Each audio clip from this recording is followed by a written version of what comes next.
علی خورشید صاحب، آپ نے بھی بڑا شور مچایا سندھ اسمبلی میں،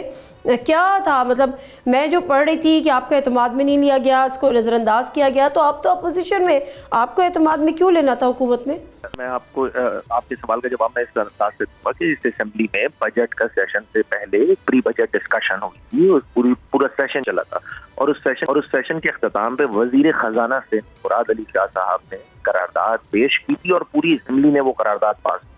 اور اس کے بعد اس میں انہوں نے یہ ارشاد فرمایا تھا کہ جتنی بھی گزارشات اور سفارشات اراکین اسمبلی کی جانب سے، یعنی کہ ٹریجری بینچز اور اپوزیشن کی بینچز کی جانب سے گزارشات جو اور سفارشات دی گئی ہیں، میں ان کو انکارپوریٹ کروں گا۔ یہ فلور آف دا ہاؤس وزیر خزانہ سندھ مراد علی شاہ صاحب نے بات کی۔ آج بجٹ میں وزیر اعلیٰ سندھ مراد علی شاہ صاحب نے وزیر خزانہ سندھ مراد علی شاہ صاحب کی بات کو نہیں مانا، اسمبلی کی قرارداد پاس کی ہوئی قرارداد کو نہیں مانا اور بجٹ پیش کر دیا۔ روایتی طور پہ جو بجٹ ہے وہ سب کے سامنے ہے، یہاں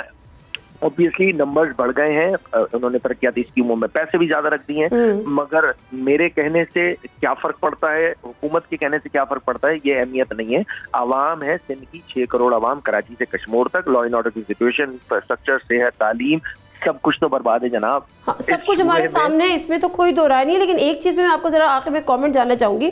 شرجیل انعام میمن صاحب نے جو میڈیا سے گفتگو کی ہے، انہوں نے کہا متحدہ پی ٹی آئی کا گٹھ جوڑ سامنے آ گیا ہے، جو سیٹوں پہ لڑتے تھے آج اسمبلی میں متحدہ پی ٹی آئی دونوں ساتھ ساتھ تھے۔ پی ٹی آئی اور متحدہ کا اتحاد ایک نیا پیغام ہے، لیکن ہمیں فرق نہیں پڑتا، متحدہ کی سیاست سب کے سامنے ہے، بلدیاتی انتخابات سے بھاگتی ہے، وجہ یہ کہ عوام میں ان کو پذیرائی نہیں ملی۔ کوئی اتحاد کر لیا آپ نے پی ٹی آئی کے ساتھ؟ ویل یہ تو ان کی انٹرپریٹیشن ہے نا،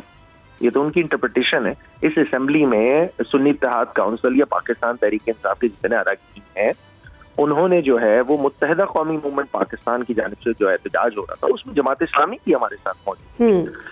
تو اگر اس کو وہ سمجھتے ہیں گٹھ جوڑے تو ان کا اپنا انٹرپریٹیشن ہے، اس پہ تو میں کمنٹ نہیں کروں گا۔ وہ ویسے ہی وہ بیچارہ وزیر اعلیٰ سندھ جو ہے وہ کھسیانی بلڈی کھمبا نوچے والی حرکتیں کر رہے تھے اس اسمبلی میں۔ مجھے نہیں لگا کہ ایک میچیورڈ پولیٹیشین، مجھے تو حیرانی اور شدید مجھے کنسرن ہے کہ ایک ایسے شخص کو جو ہے وہ سندھ کا چیف ایگزیکٹو اتنے عرصے سے پاکستان پیپلز پارٹی جیسی اتنی بڑی جماعت جو اپنے آپ کو جمہوری جماعت کہتی ہے، کیسے کیری کر رہی ہے۔ سبسکرائب کریں اور بیل دبائیں تاکہ کوئی خبر رہ نہ جائے۔